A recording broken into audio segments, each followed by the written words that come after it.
supported the most vulnerable, homeless Americans in Los Angeles.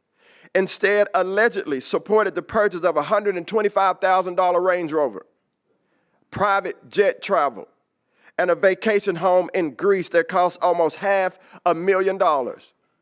This is HUD funded. That's supposed to go to our homeless neighbors and friends and to help communities recover.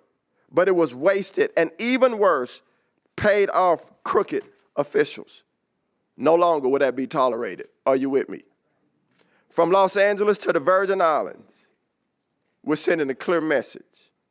Corruption of federal funds will no longer stand. From now on, tax dollars should be invested to produce real results, not wasted to appease the status quo. The department is cutting off tens of millions in federal funding from LA's homeless program over what it calls mismanagement and lack of safeguards against potential fraud.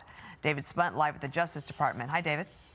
Hi, Dana. Hi, Bill. This is a huge blow to this L.A. homeless authority. It's called LAHSA. They just were informed within the last hour that they are losing these tens of millions of dollars. They've gotten almost over $1 billion since 2021 in federal taxpayer funding. Now they're going to lose it as this investigation goes underway. This is from the White House Fraud Task Force in coordination with Housing and Urban Development. This is a 13-page letter that we obtained exclusively sent to this agency. According to the letter, LAHSA's received, as I said, $1 billion from HUD since 2021. The letter goes on quickly to point out that L.A. County has withdrawn funding for the agency. The city of L.A. is considering the same. The letter continues. HUD has evidence that LAHSA's repeated false statements and its irresponsible actions and failures, including its lack of financial management, internal controls, and safeguards against conflicts of interest, pose a threat to HUD, the public, and those living on the streets of L.A. Now, homelessness is a real problem in L.A. and other parts of California.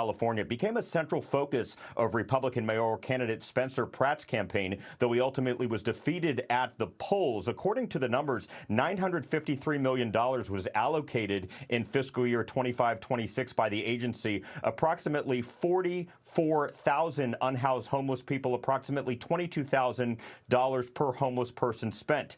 FTC Chairman Andrew Ferguson, who's the vice chair of the Fraud Task Force, says that LA didn't care about the homeless, but the Trump administration does. Ferguson is part of this overall task force. They don't just have their eyes set on Los Angeles, really all 50 states, but a big blow to this agency today, guys. That's really interesting and a theme, of course, in the last few months with the administration. Thank you so much.